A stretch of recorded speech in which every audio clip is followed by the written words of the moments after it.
akaberuka kayaro abayebembire byo kwerinda kurwo mu office ya president wa KISORO district yahamye kandi yagira ngo abantu babana bakomoka mu cyaro cya Kiwanja omurcengerero district ya North Kivu DRC. Nagira ngo biziro mbwire obabire batari kutekateka kucweka nso mwanya gwa Nyakabande.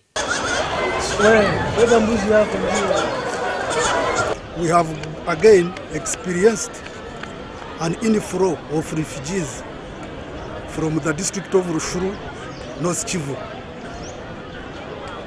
As our country's policy on refugees will remain open, we are receiving them and taking them to Nyakabande Transit Center, where we are going to prepare them and later be sent to the gazetted refugee settlement areas like Nachivari. Yahamya ngo nibija ko batwara chaka hamwe n'ahandi permanent settlement.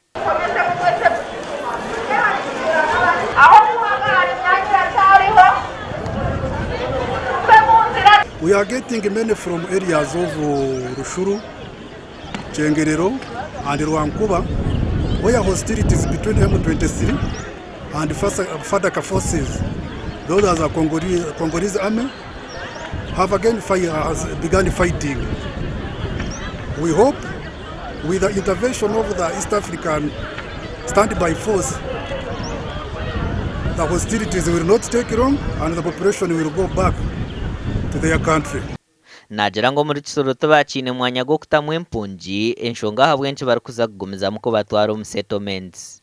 Empungi rizo bazagira ngo tuzine bigambo kandi ahabwo kugira ngo tubine cyo kurya habwo rutaro eyibara abatware niyokwe. Ikikoma sesiga nari kuvuga amabombe amikomporo biri kuvuga no twabivuga ko guhunga ni ngongo ngo duhunge tawo abahando ibyo bintu bikuvugira ngo none Meja Wirengo mu mugambirizi wa M23 Rebel Group arkugambira ha mukutuko gwa WhatsApp yahama kuba kurwana n'abahekera abanyambunda ba government ya DRC esindikire kurwana nabo. Nagira ngo bo betegwire kurekura government yikirizana nebaragine kitari cyo nabone baza kugumizamo. Ebintu byije ubwo abantu bari kwike 2020 bahereze kugarwa muri DRC bari kutekereza ngo rutaro ruhuire bito bwa hati byabomera.